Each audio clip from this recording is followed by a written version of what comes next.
एक स्टोरी सुनाता हूँ ओवर थिंकिंग पर। तो एक ट्रेन में एक आदमी सफर कर रहा था और उसी ट्रेन में उसके बगल में कुछ दूरी पर एक लड़का बैठा हुआ था। तो जो आदमी था उसने घड़ी पहन रखी थी।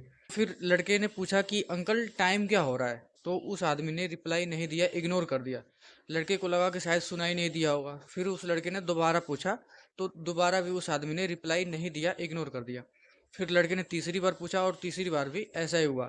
तो वो लड़का अपने सीट से उठा और उस आदमी के पास गया और उसने पूछा कि अंकल मैंने आपसे 3 बार टाइम पूछा लेकिन आपने तीनों बार रिप्लाई नहीं दिया। तो उस आदमी ने कहा कि देखो बेटा, अगर मैं तुम्हें टाइम बता दूंगा तो तुम मुझे बोलोगे थैंक यू, फिर मैं तुम्हें बोलूंगा कोई बात नहीं। फिर हो सकता है कि हमारे बीच थोड़ी बहुत बातचीत हो, तो फिर तुम मेरा नाम पूछोगे। फिर मैं तुम्हारा नाम पूछूंगा। तुम पूछोगे कि अंकल आप जा कहाँ रहे हो। तो मैं कहूँगा कि मैं मुंबई जा रहा हूँ।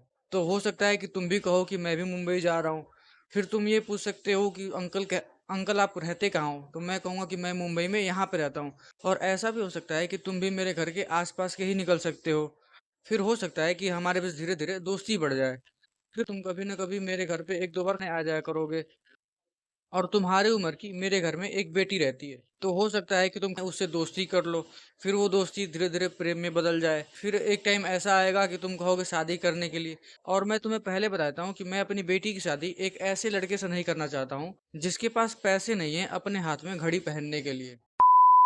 तो वही बात है, आदमी एक छोटी सी सिचुएशन पर क्या क्या कल्पनाएं कर लेता है, ये स्टोरी बखूबी बताती है।